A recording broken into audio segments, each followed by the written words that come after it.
This is Health Broadcasting Service HBS Radios, your global pioneers in specialist radio broadcasting, bringing you everything to enhance your health and well-being. Health is your human right.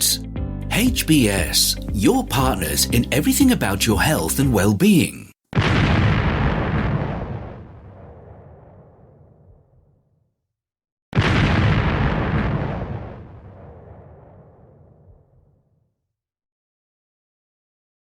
The HBS Daily News Dose coming to you from the Health Broadcasting Service HBS Radio Live Channel, UK. It felt like my insides were crying. China COVID curbs hit youth mental health. Zhongmeng had a breakdown last December.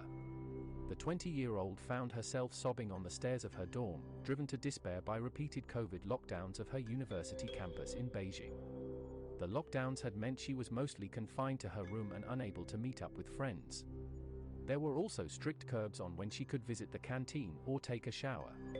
Describing herself as someone who craves in-person social interaction, Zhong said the restrictions had removed the safety net that was holding me up and I felt like my whole being was falling down. That month, she was diagnosed with major depression and anxiety. Yao, also 20 and who asked that his first name not be used, had his first breakdown in high school where he was a boarder, unable to understand why lockdown policies were so tough. He said that one day he had to take refuge in a school toilet, crying so hard it felt like my insides were crying. In early 2021, while at university in Beijing, unable to shake that depression and also unhappy he had not taken the courses he wanted to for fear of upsetting his father, Yao attempted suicide. China has employed some of the world's harshest and most frequent lockdown measures in its determination to stamp out every COVID outbreak, arguing it saves lives and pointing to its low pandemic death toll of around 5,200 to date. It's an effort it has shown little sign of abandoning, but the policy's impact on mental health alarms medical experts, and as Zhong's and Yao's experiences have shown, it is already taking its toll. China's lockdowns have had a huge human cost, with the shadow of mental ill health adversely affecting China's culture and economy for years to come, argues a June editorial in the British medical journal The Lancet. In particular, experts fear for the mental health of teenagers and young adults, more vulnerable because of their age and lack of control over their lives, and who have to contend with far greater education stresses and economic pressures than earlier generations. The number of young people affected is potentially huge. Some 220 million Chinese children and young people have been confined for prolonged periods due to COVID restrictions, the Education Ministry estimated in 2020.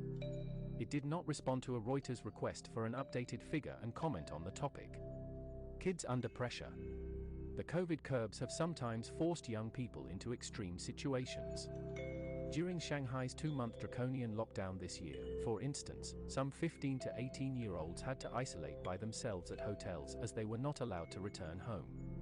They had to cook for themselves and didn't have people to talk to, so it was actually very hard for them, said Frank Fong, deputy principal at Luktan, an international school in Shanghai, told Reuters. While data examining youth mental health in China and the impact of lockdowns and the pandemic is sparse, what there is grim. Around 20% of Chinese junior and senior high school students learning remotely during lockdowns have experienced suicidal ideation, according to a survey of 39,751 pupils conducted in April 2020 that was published in the US journal Current Psychology in January. Suicidal ideation is sometimes described as when a person thinks they would be better off dead, though the person may not have at the time intent to commit suicide. More broadly across age groups, searches for psychological counseling on Chinese search engine Baidu more than tripled in the first 7 months of 2022 compared to the same period a year earlier. For many teenagers, COVID lockdowns have come during critical exam years. If the stigma of being infected is not enough, desperation to avoid missing a life-changing exam due to either catching COVID or, much more commonly, being considered a close contact has many families isolating for months ahead of exam periods, teachers said.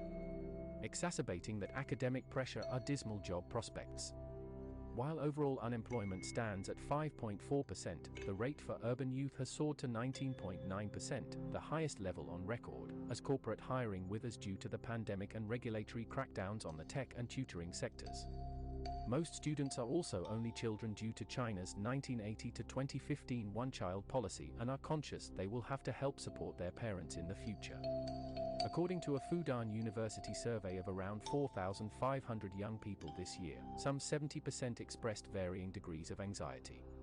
The pandemic and lockdowns are also thought to be fueling disaffection with the intense pressure to get ahead in life, symbolized by the so-called lying flat movement that last year gained huge social media traction in China as many young people embraced the idea of doing the bare minimum to get by.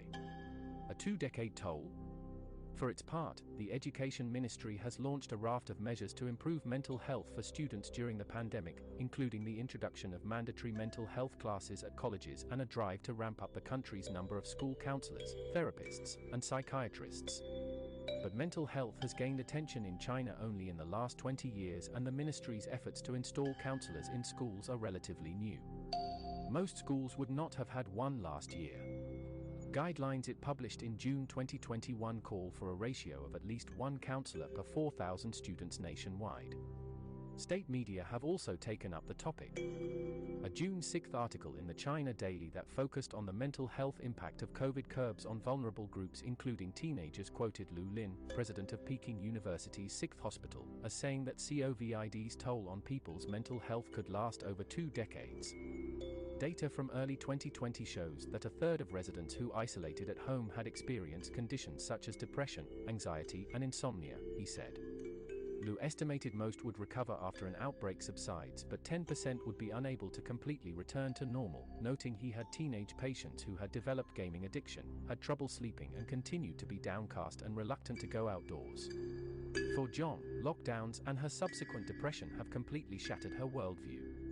Once satisfied with her plans to study Chinese language and literature, disillusionment with how lockdowns have been managed has sparked interest in studying abroad. I was quite patriotic when I graduated from high school.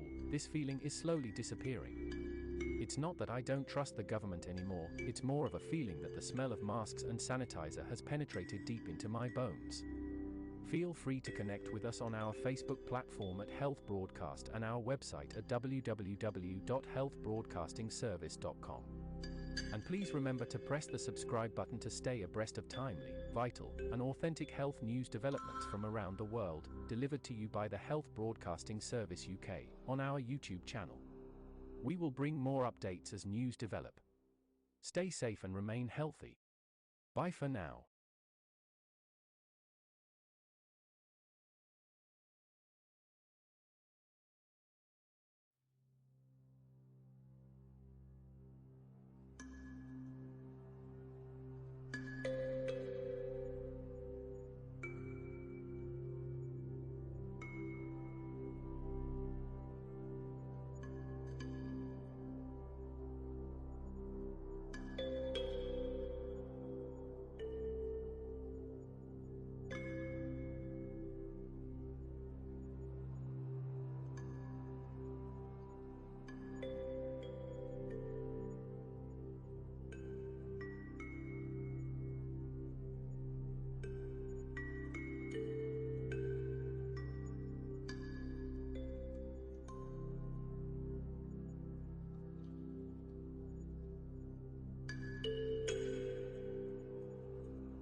You've been watching the Health Broadcasting Service YouTube channel.